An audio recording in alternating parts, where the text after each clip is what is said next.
Well, good afternoon. My name is Leslie Shigaris, and I am one of the co-chairs for the Dallas Bar Association's Public Forum Committee. And we welcome you today to the future of COVID-19 and vaccinations here in Dallas County, where we really have the top experts with us to share where we are and where we're headed. If you don't know about the Dallas Bar Association's Public Forum, our committee helps put on events throughout the year that are geared towards the public. And we really look forward to some of the great events we have coming up, including hopefully an early part of March, a fireside chat with our new Dallas Police Chief, Eddie Garcia, and early summer, a public forum on civil discourse and how do we start listening to one another and having healthy dialogue once again. And later in the fall, several 9/11 events to commemorate the 20th anniversary. So we encourage you to look for those events and announcements.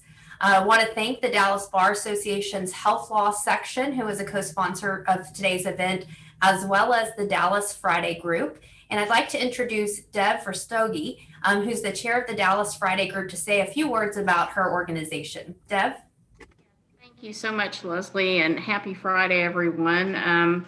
As the Dallas Friday Group chair, I want to add my welcome to everyone. And we're so pleased to partner with the Dallas Bar Association for this important and timely program on COVID-19 and vaccinations. And we're excited to have it moderated by our very own board member, Cheryl Murray. So a little bit about the Dallas Friday Group. We're the Dallas's premier public affairs organization. Our programs feature leading voices from business, education, technology, and government. And we couldn't put on these programs without our terrific sponsors. So I want to recognize our annual sponsors, annual gold sponsor Axios, and annual silver sponsors Atmos Energy, Encore, Tolleson Wealth Management, and AT&T. If you're not already a Dallas Friday Group member, we really invite you to join us. You can go to our website, dallasfridaygroup.com, for more information on how to join and our terrific upcoming programs. So back to you, Leslie. Thank you, Deb. As I mentioned, we have, and as everyone knows that signed up for this, a very impressive panel. So I am going to try to keep the introductions as short as possible, just because I know everyone's interested in getting the substance of what these experts are here to discuss. But briefly, we have Judge Clay Jenkins, of course, the county judge for Dallas County. Since taking office in 2011, Judge Jenkins has led responses in public health emergencies like the West Nile virus epidemic, the Ebola crisis, and other natural disaster recovery efforts from tornadoes and flooding. Recently, as everyone knows, most of Judge Jenkins' time has been spent responding to COVID-19. He was one of the first leaders in Texas to put certain restrictions in place to try to slow the spread of the virus, including limitations on crowd size, closing restaurant dining rooms, and issuing a shelter-in-place order. And Judge Jenkins continues to work with medical and business leaders to pass restrictions and produce guidelines for the public. Next, we have Dr. Philip Wong, the Director and Health Authority for Dallas County Health and Human Services Department. He has served in this role since February of 2019. Prior to this, he served for 11 years as the Medical Director and Health Authority for the Austin Public Health Department. He served 2 years as the Epidemic Intelligence Service Officer for the Centers of Disease Control and Prevention, where he conducted studies in chronic disease and infectious disease outbreak investigations.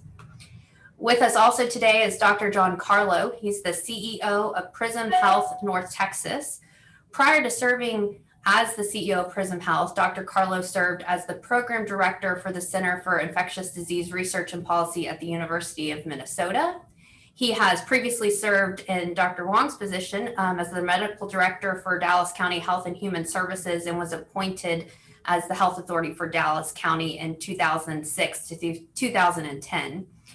In these roles, he worked to strengthen our community's ability to respond to emerging public health threats, including the 2009 H1N1 pandemic, the West Nile virus outbreaks, and as well as healthcare needs during large-scale hurricane shelter responses.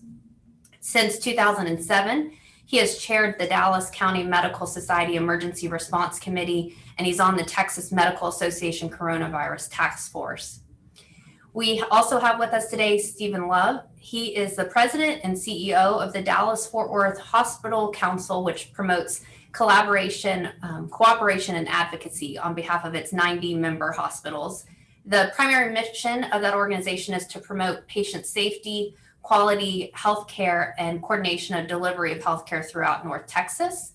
Mr. Love has worked in healthcare management for over 40 years. Prior to joining the Dallas-Fort Worth Hospital Council, Mr. Love was the senior vice president and chief financial officer of a Fortune 500 healthcare company that owned over 50 hospitals and managed approximately 200 facilities in the United States.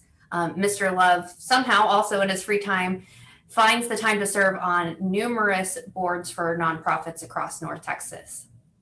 And finally, our moderator, Cheryl Cameron Murray. Cheryl is a partner at Catton Munchin Rosenman, LLP. She has advanced degrees in law and public health, and she focuses her law practice on regulatory and compliance issues for her healthcare clients, including hospitals, physician groups, technology vendors, management companies, and the like. Her list of accomplishments is incredibly long, like all of our panelists, but in particular, she is the former chair of the Dallas Friday Group and the current first vice president of the Dallas Bar Association. Like I said, I could go on and on for all the accomplishments, but I'm going to turn it over to Cheryl so we can dig right in. And thank you all for being here. And thank you to our panelists for participating in this very important conversation. Thank you so much, Leslie, for that wonderful introduction. I'm delighted to be here and really excited to get going with this wonderful panel. A few housekeeping items. If you do have any questions, please do put them in the question and answer function of this program, and we'll try to get to those questions as soon as possible, probably towards the latter part of the program.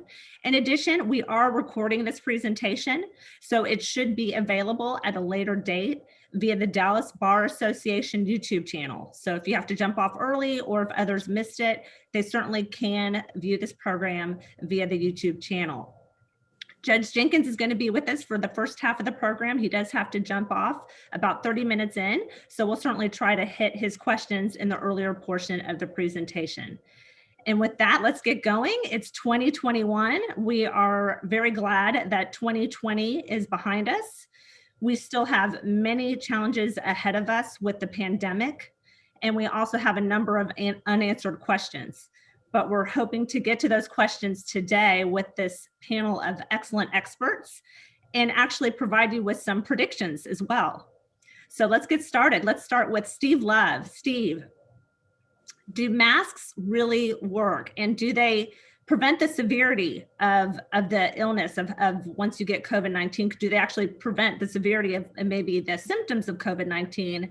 And along those lines, should we double mask?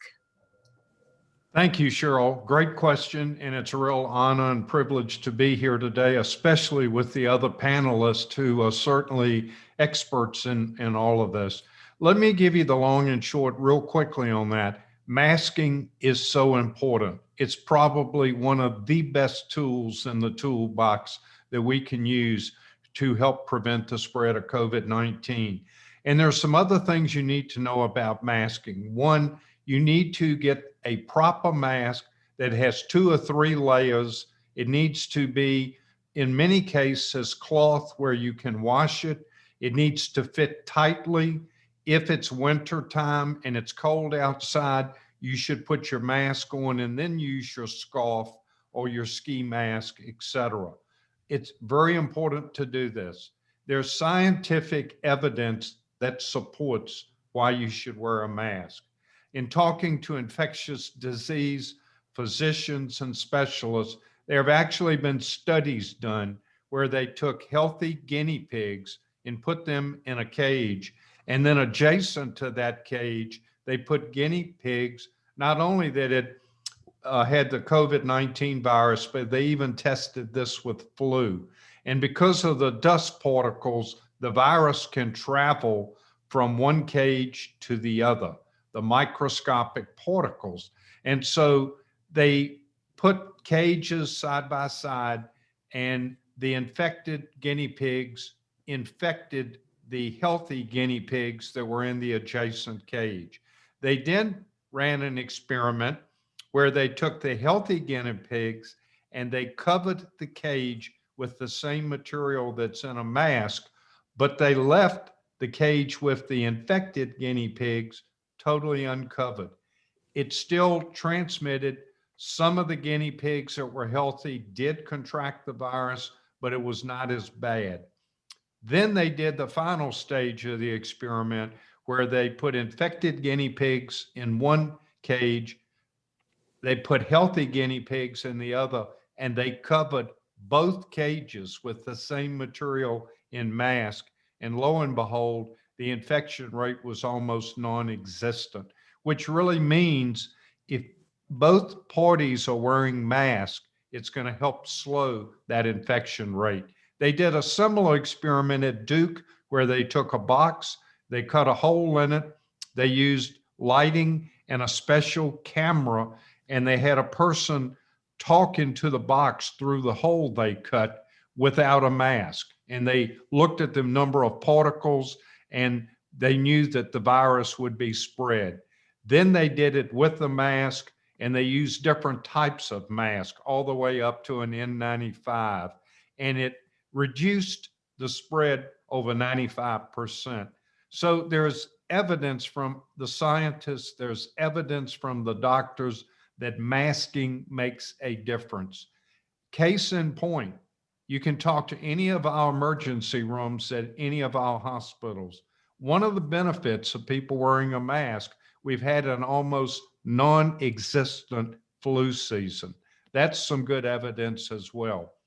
The second part of your question, absolutely. I'm not a physician, but when I talk to them, double masking is a good thing. So please wear those masks, especially this weekend if you go to a Super Bowl party. Thank you, Cheryl. You bet. Thank you. Dr. Carla, let me ask you, do you know the timeline for the AstraZeneca, Novavax, and Johnson & Johnson vaccines? I think we've got some new updates on Johnson & Johnson. And in particular, how do these vaccines compare with respect to their efficacy rates compared to Moderna and the Pfizer vaccine? And then one little add-on question is there still risk of transmission of COVID-19 even after you're vaccinated? Sure. Well, first, thanks, Cheryl, for having me on this great panel. And let me also just thank Clay and Phil and Steve. You know, I cannot imagine the incredible amount of work that you guys have been doing. We're not even done yet, but thank you so much for keeping the Dallas community safe. And we would be in a much worse place if we didn't have all of you. So thank you. And it is an honor to be on the panel with this great group.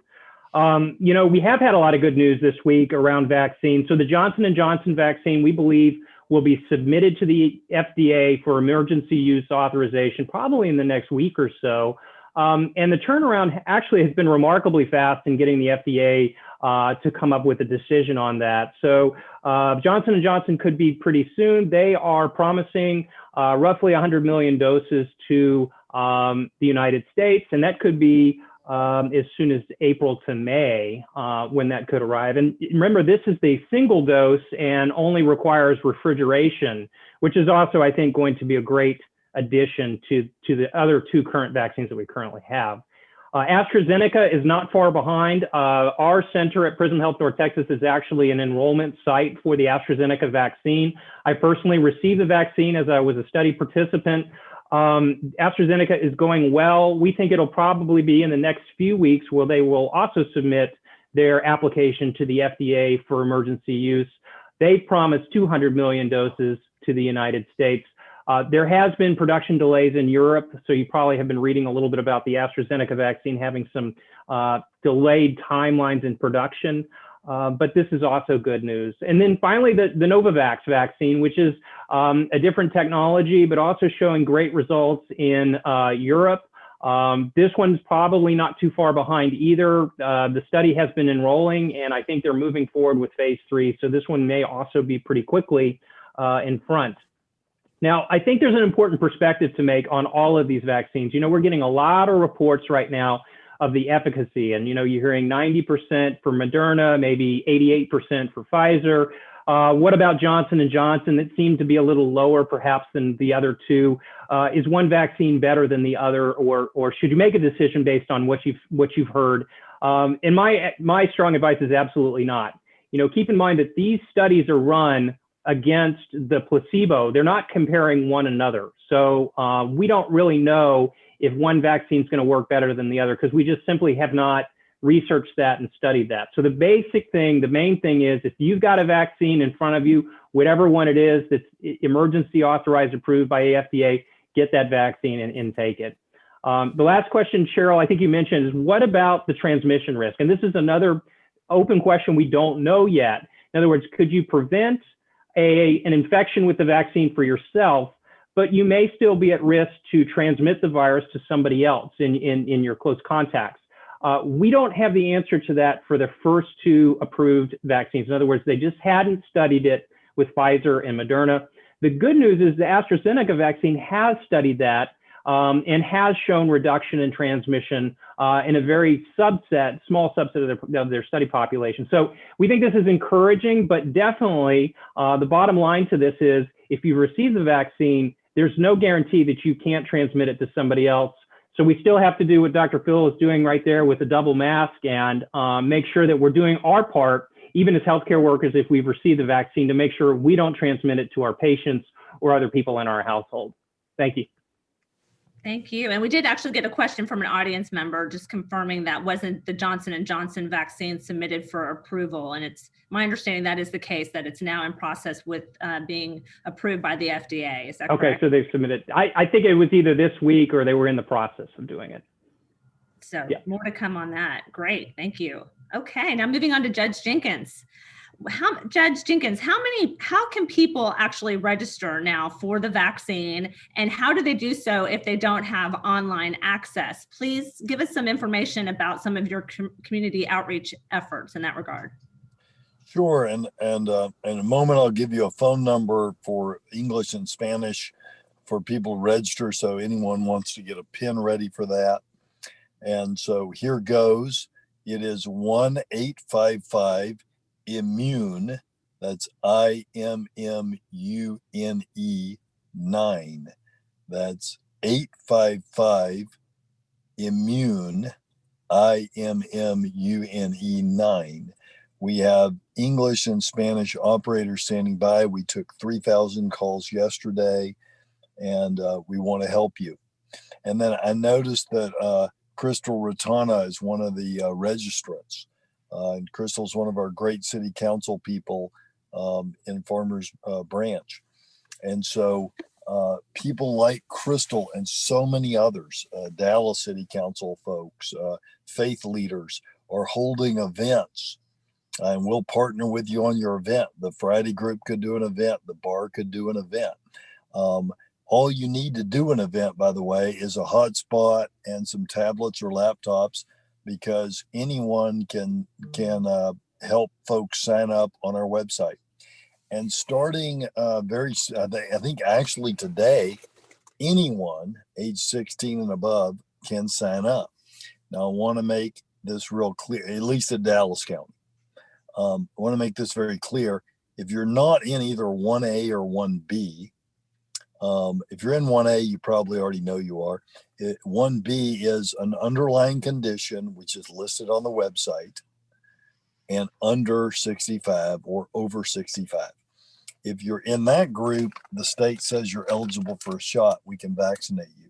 If you're a healthy 30-year-old who signs up, along with your mom who's over 65, we're not going to be able to get you a shot yet, but go ahead and sign up so we'll have your information on the website.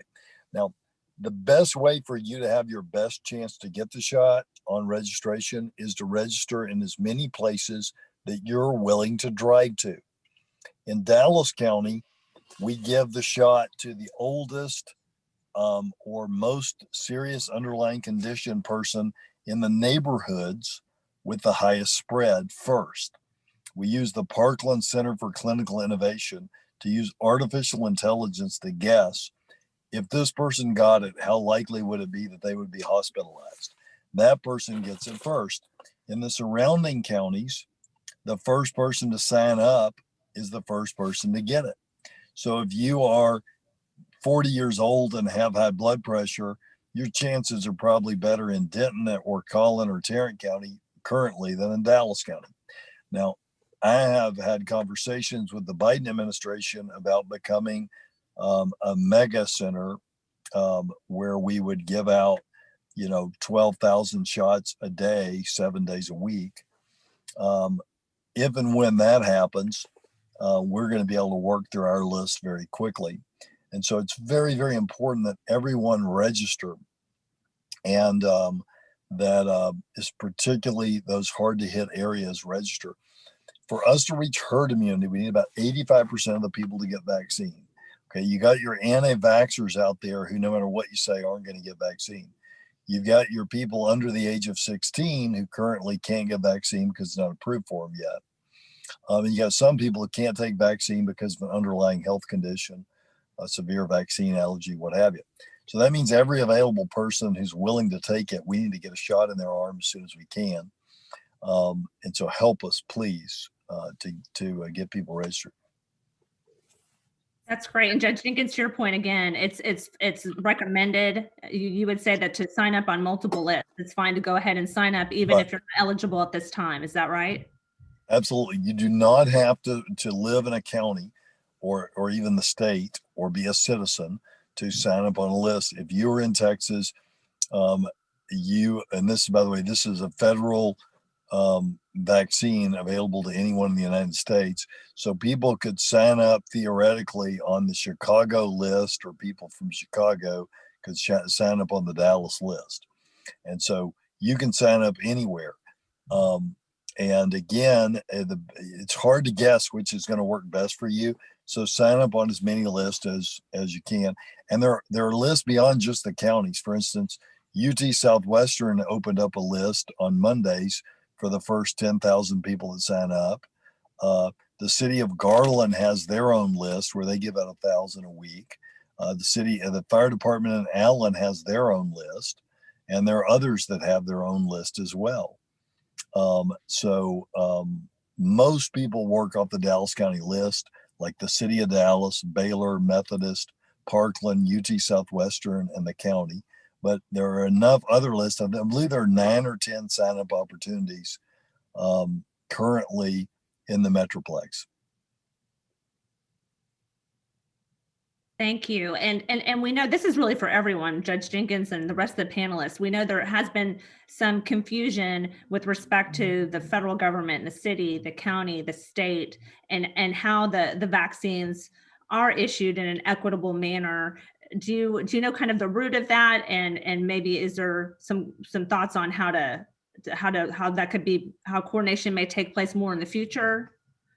So there's really not a whole lot of disagreement between the Biden administration, the Department of State Health, the DSHS, Department of State Health Services, and my office.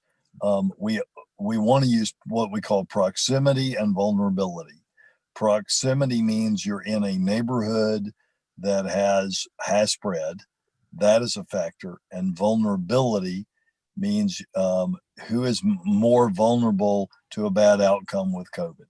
That's what the DSH's documents say. That's what my office and the county in Dallas County are doing. That's what the Biden administration wants to see. The difference becomes there are some people that don't want to use that model, right? But that really isn't where the public gripe has been. The public gripe is in people who are not involved in the decision-making process to the extent they feel they should be, and feel it should be done differently, feel the state should do things differently, or the Biden administration should do things differently, or locally we should do things differently. And we welcome that input. I welcome hearing from everyone. Look, democracy is messy, and people are scared right now, and they're anxious, and in everybody's mind, their big question is, how do I get the people I love the most the vaccine as quickly as possible?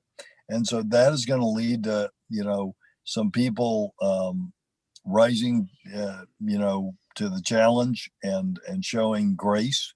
And that's going to lead to some people, having meltdowns and just, crying their eyes out. And that's okay, because we're all in it together, and we've all got to work together, and we've all got to show grace towards each other.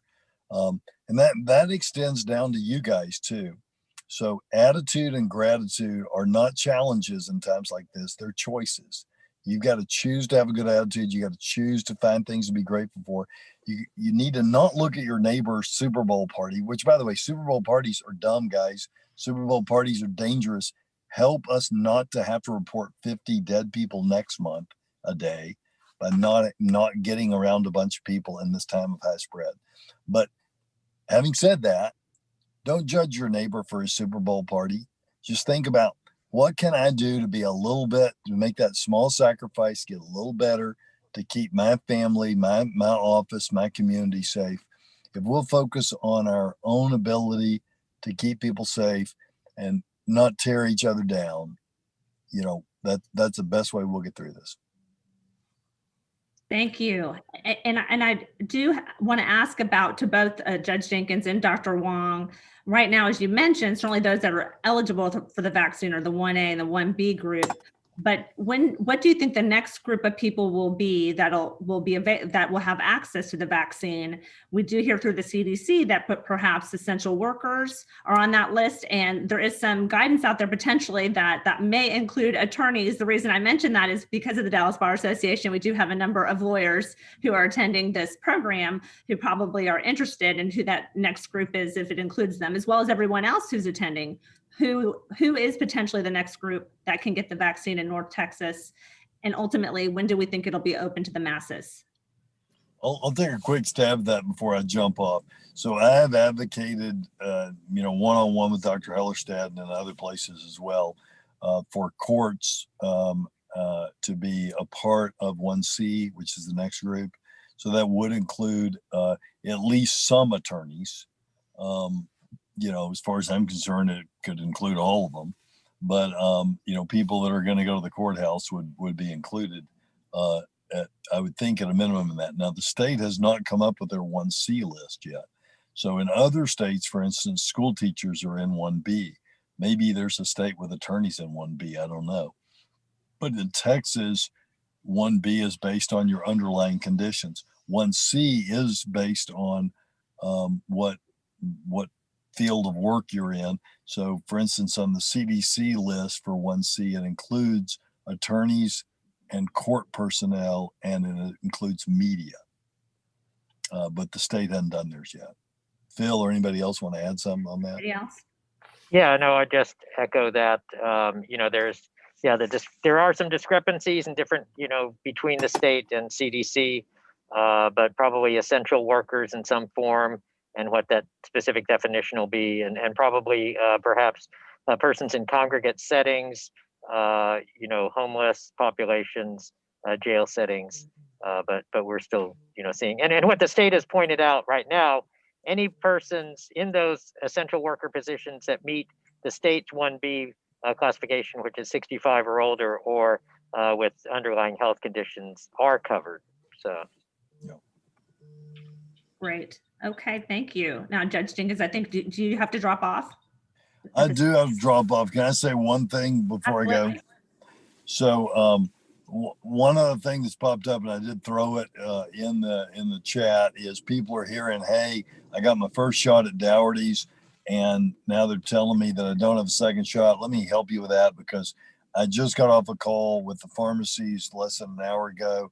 I had a call directly with Dr. Hellerstedt on this issue, working on a solution last week. What happened is you had some pharmacies who gave their second dose out as a first dose. They were sent, say, 500 doses. They were supposed to give 250 and hold 250, and they gave all 500 out. They're eventually going to get docked on a future allotment a month down the road, but they are getting a second shot. So every single person who gave a first shot will get a second shot, even if they screwed up their first shot. So grandma does not need to worry. She can go right back to the same pharmacy. I put my email on the chat link. if she continues to have trouble, we'll try to run interference for her. So there's that. It's my job, and I'm going to get my job done, to find a way to get a whole bunch of vaccine to Dallas County to get you vaccinated. It's your job to get the community registered, to work with whoever you want to work with to get your family and the community registered. And then it's all of our job to stay in this fight, and we stay in the fight by, every day thinking of what you're grateful for, thinking of, because if you're thankful, you don't have time to be stressed out. Get sleep, eat, spend time with people that you love, exercise, laugh out loud every day. Lawyers are a very important part of this, and it's stressful right now. You can't get to trial, you can't get hearings, your clients are unhappy. It's a stressful time for all of us, but I need you to stay in the fight, and you stay in the fight by taking care of yourself. So everybody stay well, take care of yourself. I'm sorry I have to get off of here early. God bless y'all. Thank you so much. We really appreciate you. Thank you, Judge. Cheryl, and I don't want to interrupt, but we've had a few questions in the chat. We have uploaded a sheet that you can download that has the phone number that Judge Jenkins was just referencing. It has the online registration website, but it also has all of the phone numbers and the website links for all of the North Texas hubs, other counties. So make sure and go to the chat box and download that, where you can register at many of the different organizations and entities that Judge Jenkins mentioned. Great. Thank you, Leslie. Appreciate that. Dr. Wong, we did actually get another question that if someone signs up on multiple lists, do they need to take their names off those lists if they end up getting a vaccination at one location? We are still probably working on a process for that. It would be nice. It keeps changing so every day in terms of, I think people are signing up, at the multiple lists. And so it's great when people can get the vaccine wherever they can get it first. For us, then we're just, if we send out appointments, I heard Denton was getting like a 30% no-show rate, and it is hard to keep track of that. Right now, we're trying to get a system to actually pull your name back off the list, but don't have that in place yet. We've got over 550,000 people on the list right now. So, what we're doing now, we are trying to keep track and compare it to then the persons that we know do get the vaccination. And so we'll pull off names off the list that way. But right now, bottom line, probably you don't need to pull your name off the list, but understand just that's, some of the difficulties that we're having, in terms of distributing and managing the list because of a lot of dynamic things going on with people getting vaccination at multiple places. Absolutely. Dr. Wong, another question for you is any update on the variants and the different strains of the virus? We know that we have the UK version, we have the variant from South Africa and Brazil. Can you tell us a little bit more about the current updates as far as, are they more dangerous and harmful? Do they spread more quickly? Sure. And so we're all, very interested in this and learning more every day. We've confirmed 4 cases of the UK variant in our community. They were in persons who had no history of travel. So, certainly indicates it is in our community. And so, that's what we anticipate. The early day, all of these are concerned that they are more easily spread and transmitted. So that's a bad thing in terms of just potentially increasing our numbers, increasing our hospitalizations, increasing then ultimately the deaths and severe illness that we see. So that's why it is so important for everyone to stay vigilant throughout this, and even more so with these variants around. Double wearing the masks, avoiding the crowds like the Super Bowl parties, staying 6 feet apart. All those just remain just as important, and even more so now with the UK variant. Again, the evidence on increased transmission, but also some evidence that may have increased severity of illness. with the South African and Brazilian, certainly the increased transmission, still learning. No evidence at this point regarding increased severity. There is some concern regarding, I guess, the mutation on the spike protein and affecting the antigen response, and so that there may be some impact on the vaccine efficacy. But these are really highly effective vaccines, so some decrease could probably be tolerated, but it's certainly not optimal. But again, there's a lot being learned every day about this. But bottom line, I think they're out there. They are more easily transmitted, so we need to just be as vigilant and even more vigilant in trying to slow the spread regarding this, and also, again, all our efforts to get everyone vaccinated are just remain extremely important. And Dr. Wong and Dr. Carlo, I welcome both of you. And, Steve, of course, is you as well to answer this question. With respect to the vaccines and these strains, to your point, Dr. Wong, even if it's not 95% effective any longer on the strains, isn't there still some benefit with respect to them preventing you from getting as sick? They may not prevent you from getting sick, but perhaps they prevent the severity of the symptoms. Can you talk a little bit about that with respect to these different strains of the virus? Dr. Carlo? Go ahead, Phil. Oh, sure. I mean, I think that's certainly something that we would anticipate. And so it's, again, I think from a practical standpoint, still just reinforces the importance of getting the vaccine and getting it early, just so we slow the spread in general in the community. But as we've seen with other vaccinations, that impact and also reducing severity is something that can certainly be anticipated and expected. But again, these are some of the data we've been having on how effective these viruses are.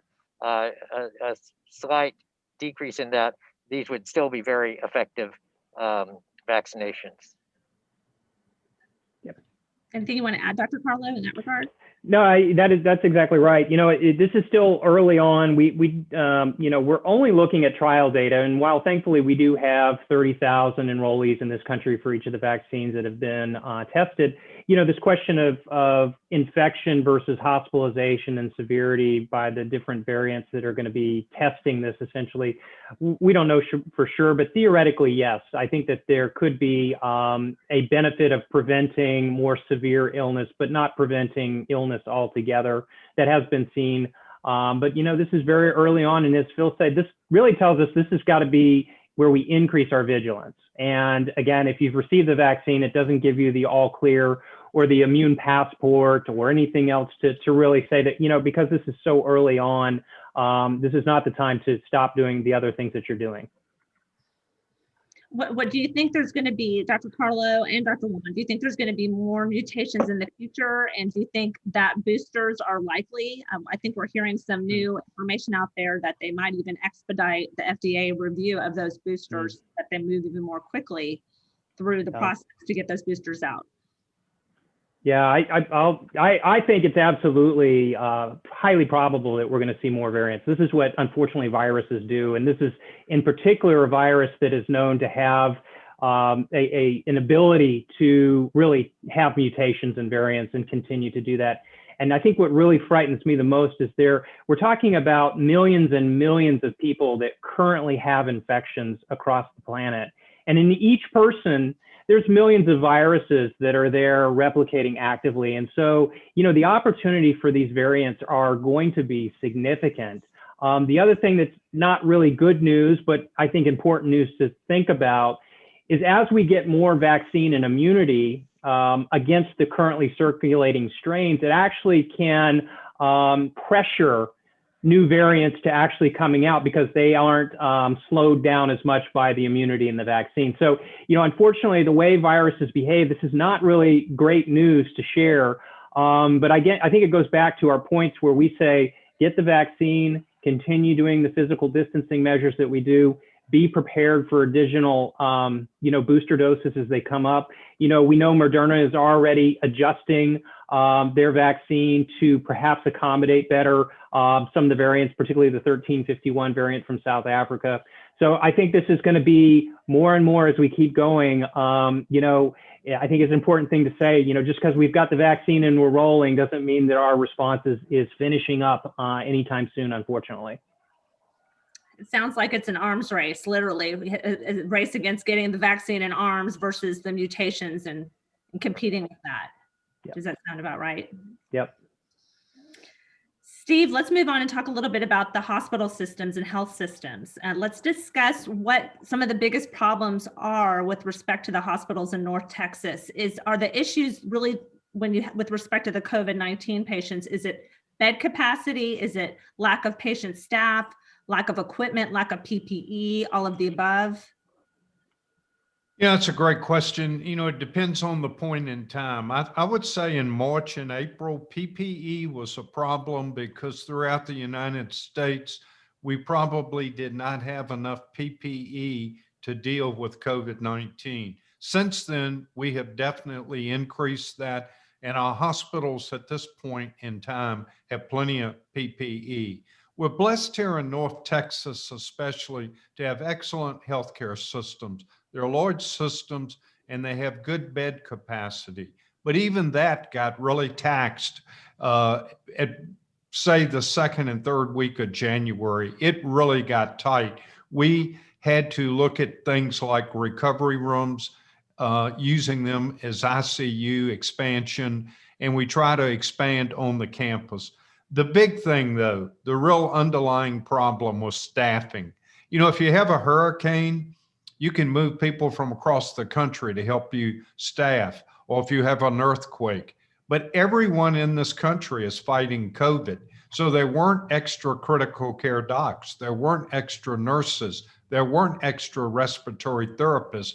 So to the extent that we had to mix and match, we did it. And we worked with the state to try to bring in temporary people. But Cheryl, the other thing, staffing has been so critical. Our staff is really fatigued. They've been at this for a year, and they really have made personal sacrifices. And just think of all the people that they've had to deal with.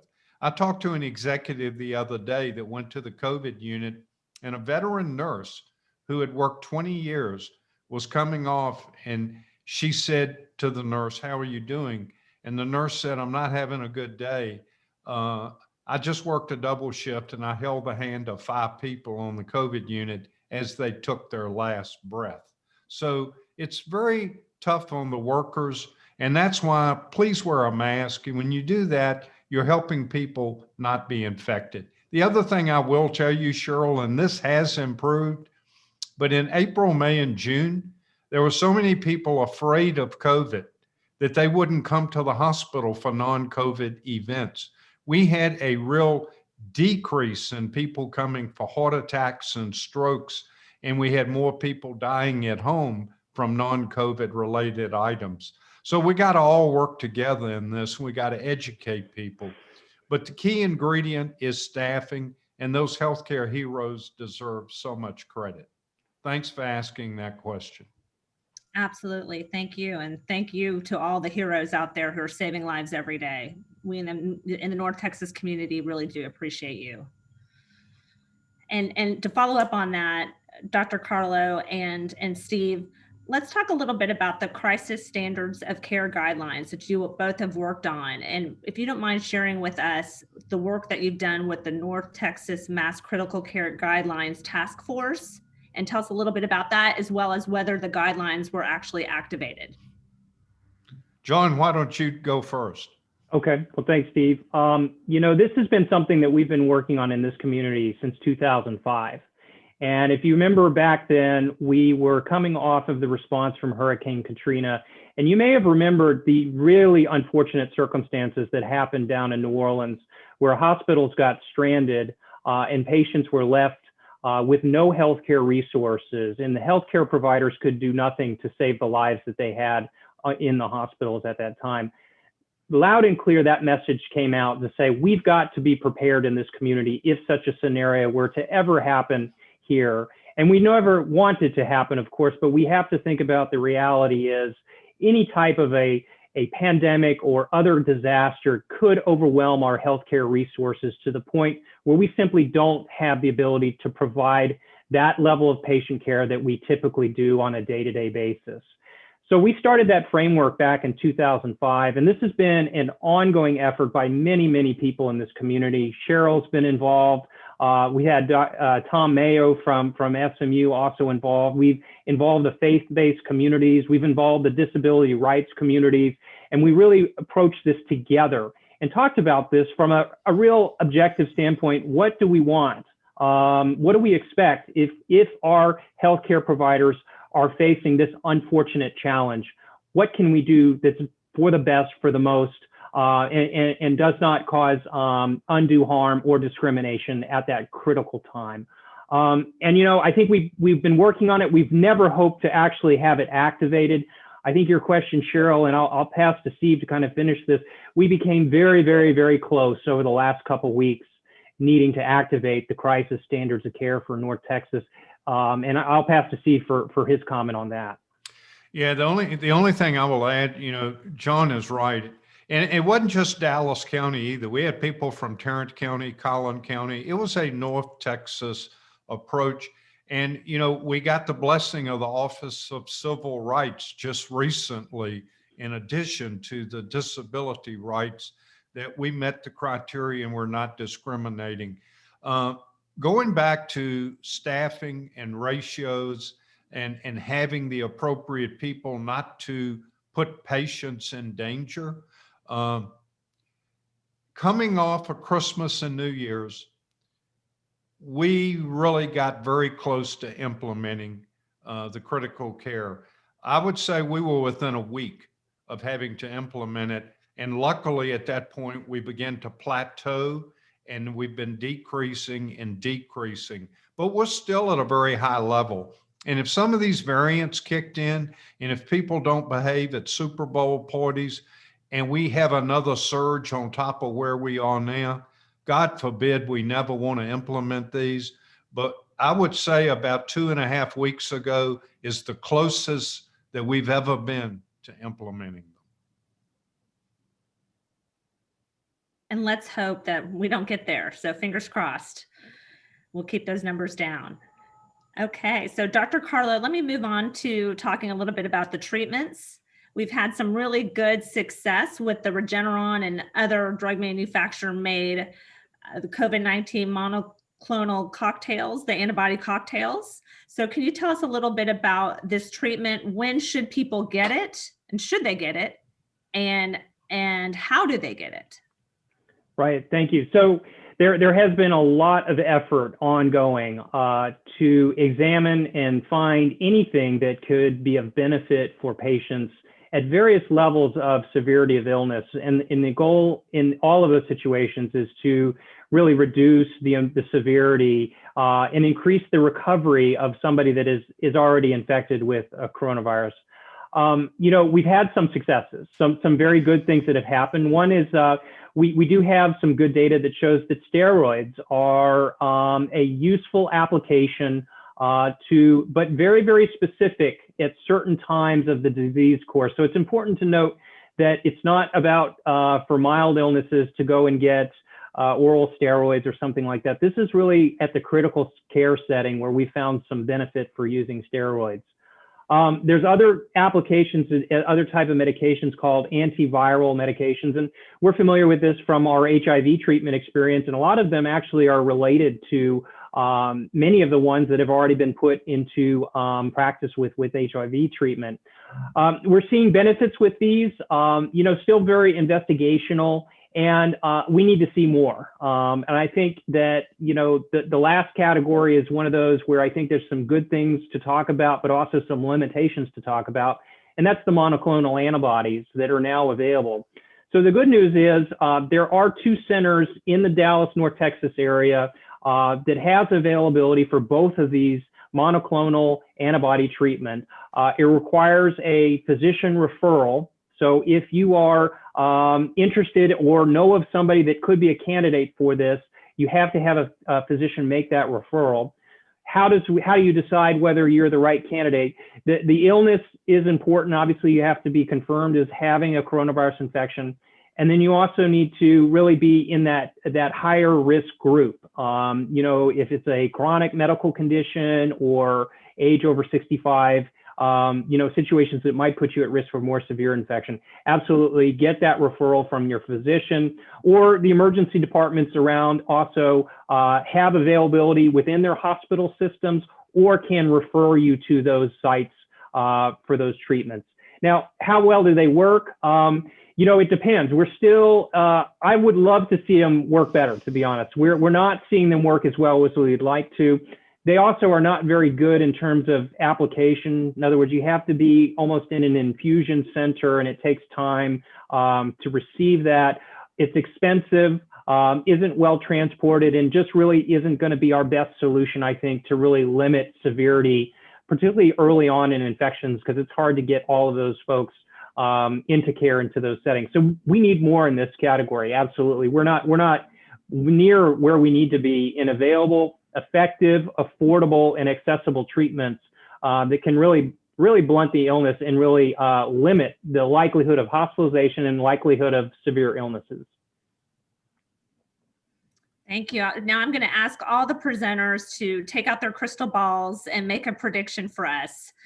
What do you think North Texas is going to look like in the fall around November from a COVID-19 and vaccine perspective? This is purely a prediction. Hear your thoughts. Start with you, Steve. Sure, I'll be glad to. Great. First, again, this has been great. Really enjoyed this discussion. I really am an optimistic person. I really am, but I also am realistic. Looking to achieve herd immunity, looking at where we need to be. I think October and November, we're going to be pretty much where we are right now. We still are going to need to wear a mask. We still are going to need to physical distance. We will be much, much closer to the light at the end of the tunnel than we are now. But if you think we're going to be back to where we were exactly like it was pre-COVID, I just think getting the vaccinations done and getting through this and dealing with the variants, we've still got a lot of work to do. So I honestly think October, November, very similar to where we are now. Anybody else? Any predictions? Dr. Wong? Yeah, I think that certainly from a vaccine standpoint, by October, November, we will have much more vaccine available. It will have been available to the general public as opposed to just those that are in the higher priority groups. So, I think that will be a good thing. We may have a new normal regarding use of masks and those sorts of things. Is echoing what Steve was saying. That is probably going to be something that may be a new normal for us, as it is in some other countries. We've certainly seen the benefits even on impact on flu. So that's not a bad thing. It's really hard to exactly know how things will be. I'm hoping we're not as bad as we are now, but it's certainly a possibility. Dr. Carlo, any thoughts? Yeah, unfortunately, I'm also usually an optimist like Steve, and I know Phil. I'm not very optimistic, unfortunately, at the situation where we are right now for a couple reasons. One is, even though we are massively stepping up the vaccines, and thank goodness, by the way, that we have these vaccines, that they're working, and we're getting more and more out. I mean, goodness knows we need them. But around 2% of the United States population, I think, has received their second dose. And with the additional push at the federal level, our goals of 100 million doses, I think, in the next 60 to 100 days, that still doesn't get us a lot of folks. I think it puts us maybe up to the 12%, maybe more, of the U.S. population that's going to have received their vaccine by the summertime. as we said at the beginning of our program, that we need that herd immunity. Probably, Dr. Fauci has been saying that 70% is probably not high enough given how infectious this is. We're thinking maybe 80 or even 90% is something we're going to need to shoot for. So unfortunately, I don't have a lot of optimism. And the last thing that I think is very cautionary is this new variant that did go through the UK and spread very, very quickly. A lot of Europe went back into a lockdown phase as a result of this new variant in terms of the transmission. So I think we still have a lot more work to do, unfortunately. The good news is that we have progress with the vaccine. I'm hopeful that we can get better treatment soon, because I think that could definitely get us back to a normal as fast as we can. If we can limit the severity, that's going to be, I think, the important step that we just don't have right now. So I think the fall is going to be like now, and probably even a little into the next year. So unfortunately, we've got to keep doing what we're doing. Thank you. And now with just a few minutes left, we're going to open it up even more so to some questions from the audience. We did receive a question about homebound elderly patients. And is there going to be a possibility that they'll be able to receive vaccinations at home in the future? Any thoughts there? Dr. Wong? There has been some discussion about a state program to try to address that particular population. And so I know there have been local efforts to see what sort of lists or how to identify perhaps those groups. And we've been talking to the city about how to identify those. I think it's probably through Texas Department of Emergency Management that they are looking at possibly deploying some persons to try to do that. And another question came in about whether anybody knows whether the Biden administration is going to implement an executive order to have Pfizer and Moderna share their formula for the vaccine so other pharmaceutical companies can produce the vaccine faster. And is this going to be done, or will it be done? Does anybody know? I can't comment on that specific, but I will say that I think it wouldn't necessarily just be a trade or formulary restriction that the problem is. It's actually the manufacturing. These are very sophisticated manufacturing, and this has been actually a multinational collaboration. Multiple different companies are coming together in partnerships under support of the U.S. So I don't think that that's necessarily going to be the limitation. It's ramping up all of the manufacturing. There are also a number of questions about, when, if I'm a 1B, when can I expect to get a call to get my vaccine? I imagine that's sort of, it's hard to know, right? It's sort of as the numbers unfold, it depends where you sign up. Any guidance there? People they might get that magical notification. Well, again, looking at the numbers, we have over 550,000 people signed up on our registration list. And we're currently, the county is getting 9,000 doses a week. So going at that number, that's going to take a long time to get through 500,000. We are partnering with, UT Southwestern, Parkland, Baylor Scott and White, the city of Dallas, city of Grand Prairie, and others to try to all work at whittling down the list and addressing that. And again, we are finding that many of the people, as we go down the list, have received a vaccine from someplace else. So that makes it, so it's very hard to predict. We're trying to get it as fast as we can, and then it depends on how much vaccine availability there will be. As the judge mentioned, we would be hopeful that there might be, additional federal support for more vaccine. But that is, with the vaccination, it's just the availability of vaccine that is the biggest limiting step right now. Cheryl, this is Steve. Phil, I want to ask you a question, if you don't mind. I know Cheryl's the moderator, but you brought up a good point. If someone signs up on the Dallas County website and you trying to get more people vaccinated, give that to Parkland or give that to UT Southwestern, the individual may get a call from UT Southwestern, not from the county, and they need to go ahead and go get that vaccine. Right. And we tried to say that when they sign up that we're partnering with others, but certainly that's another message to reinforce that we are trying to all work together, certainly within Dallas County, a lot of discussions about trying to work off the same list as much as we can. just so we're not having more lists competing there. Another quick question. I know we're getting close to the end here, but real quickly, I know this question is near and dear to my heart since I have small kids. Any idea when children may receive the vaccine? Any updates on the clinical trials with respect to young children? I do know Pfizer, announced that they completed enrollment for their pediatric vaccine trial for their vaccine. That's for kids 12 to 15. They're actually currently the EUA is for 16 and older, so they actually get 16 and 17-year-olds, as opposed to Moderna's just approved for 18 and older. So they are going to be, again, that they've completed that enrollment.